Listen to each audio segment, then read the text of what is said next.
Bom, aqui no estúdio a gente já parte para a primeira entrevista do Correio Debate desta segunda. Nós estamos recebendo o presidente do Tribunal de Contas do Estado, conselheiro André Carlos Torres. Boa tarde, presidente. Seja bem-vindo.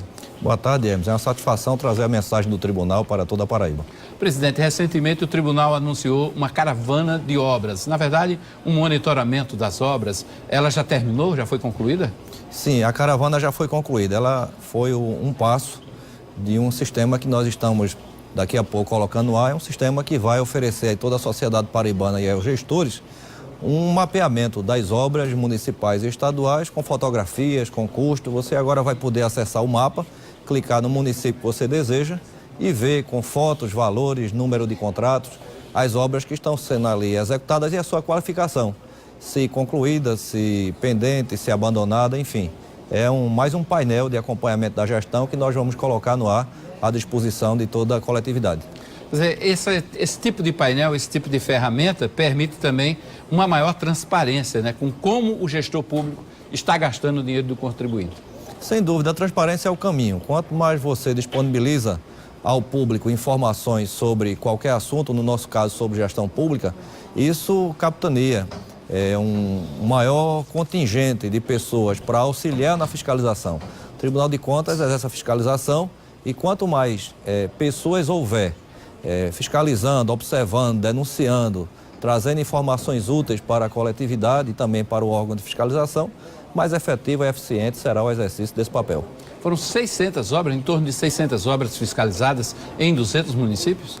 A rigor, nesse primeiro momento, foram cerca de 600 obras recadastradas. Recadastradas. Os auditores visitaram, mas esse número de 600 obras, ele se transmuda em mais de 5.000 obras, porque a caravana não foi só para fiscalizar. Aí está o grande salto da caravana, ela serviu também para auxiliar e ensinar o gestor de como cadastrar as obras que estão pendentes. Então, ao mesmo tempo, foi um exercício de fiscalização e um exercício pedagógico para ensinar a utilizar o sistema.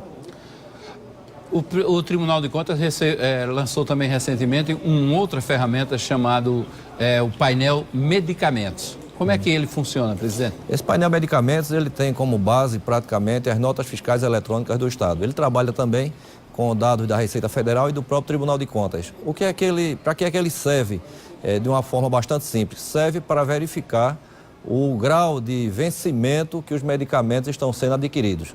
Lá, professores da Universidade Federal, em conjunto com o Tribunal de Contas do Estado da Paraíba, desenvolveram essa ferramenta a partir de um manual do Sistema Único de Saúde que dá as orientações de como o poder público deve adquirir medicamentos.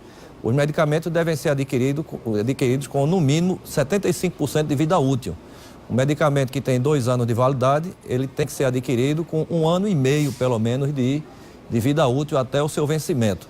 Então, o Tribunal de Contas, a Universidade Federal, preocupados com esse cenário e com a existência dessa orientação, desenvolveram esse painel dizendo, por exemplo, medicamentos adquiridos com vencimento aceitável, aqueles com mais de 1 ano e 6 meses de vida útil. Medicamentos adquiridos com risco de vencimento, muito risco de vencimento e, em determinados casos, medicamentos vencidos, sem indicação de lote. Isso para dar ao gestor uma orientação de como os seus fornecedores estão se comportando naqueles contratos de oferta de medicamentos e insumos hospitalares.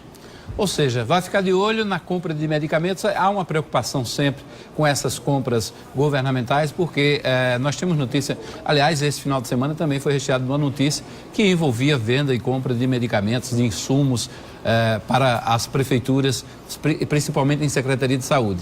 Vai também permitir que a população fiscalize de perto, não deixa que haja superfaturamento nessas compras.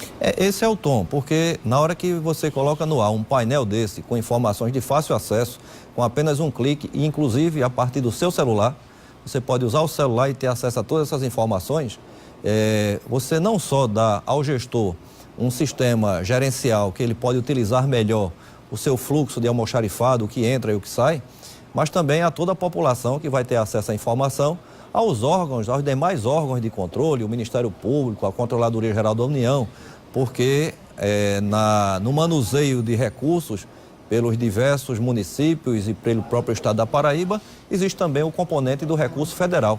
e essa ferramenta ela pode ser utilizada também pelos órgãos federais de fiscalização. Falar em órgãos federais, o Tribunal de Contas do Estado fechou mais uma parceria com o Tribunal de Contas da União. Do que é que ela trata, presidente? Sim, o Tribunal de Contas da União já é um parceiro antigo. Essa é uma missão a mais que estamos dando ênfase. Que missão é essa? Nós vamos fazer o levantamento em todos os municípios e no estado de quanto em precatórios do Fundef foram recebidos de 5 anos para cá. Já existe um levantamento parcial, nós vamos atualizar esses números para identificar quanto cada município recebeu, segundo o Tribunal de Contas da União. Cerca de 40 a 50 municípios receberam essa receita a mais vinda do governo federal. Nós vamos atualizar esses valores, identificar onde eles foram aplicados e também atualizar as orientações que os gestores devem ter e os cuidados que eles devem ter na hora de aplicar melhor esses recursos. Tinha gestor usando verba indevida do Fundef? Existe muita discussão. Por exemplo, o Supremo Tribunal Federal e o Tribunal de Contas da União vêm decidindo recorrentemente sobre o tema. A mais nova os professores têm direito a 60% desses valores. O Supremo Tribunal Federal, em decisão recente, disse que não há essa subvinculação, não há esse direito expresso, não é? Outra questão, esse recurso ele deve ser aplicado só no ensino ou em outras alternativas necessárias. O Supremo Tribunal Federal entendeu que esse recurso só deve ser aplicado em educação. Então, essas informações e outras, elas serão compiladas, atualizadas, para que o gestor possa estar num terreno tão, digamos assim, tão dificultoso que é o cenário da normatização do sistema público de execução de despesa, ele possa estar um pouco mais seguro com essas informações atualizadas. E, obviamente, no meio do caminho, o Tribunal de Contas da União e o Tribunal de Contas do Estado vão exercer a fiscalização, que é o seu papel natural da Constituição.